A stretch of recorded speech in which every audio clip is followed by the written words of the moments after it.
As President Donald Trump pushes for the Dakota Access Pipeline's completion, activists stood up for war.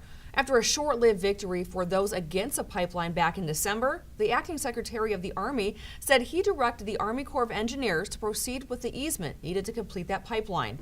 Contradicting that statement, the Army Corps says the Assistant Secretary for the Army Civil Works will make a decision on the pipeline once a full review and analysis is completed in accordance with the directive.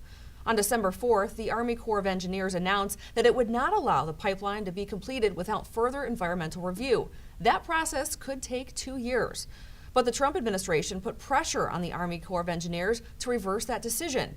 Now the Army Chief of Public Affairs, Major General Malcolm Frost, says the government is acting on President Trump's orders to expeditiously review requests for approvals to construct and operate the Dakota Access Pipeline in compliance with the law.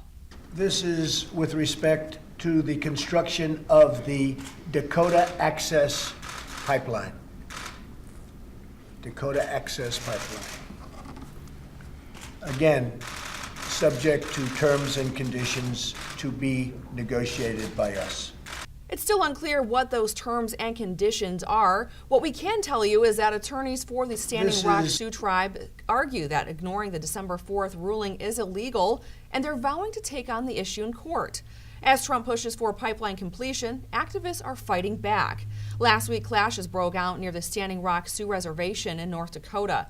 76 protesters were arrested near the town of Cannonball after setting up a camp on land owned by Energy Transfer Partners. That's the company overseeing construction of the 1,200-mile pipeline. Energy Transfer Partners CEO Kelsey Warren donated $100,000 to the Trump Victory Fund.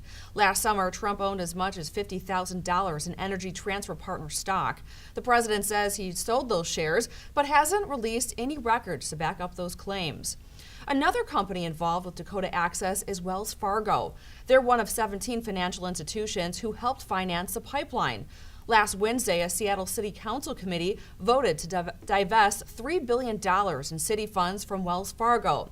The decision allows the city to move ahead with legislation to remove deposits from Wells Fargo and seek a more socially responsible bank. If the proposal does receive approval, the city will put out bids to other banks for Seattle to do business with. A full city vote on the legislation is on Monday.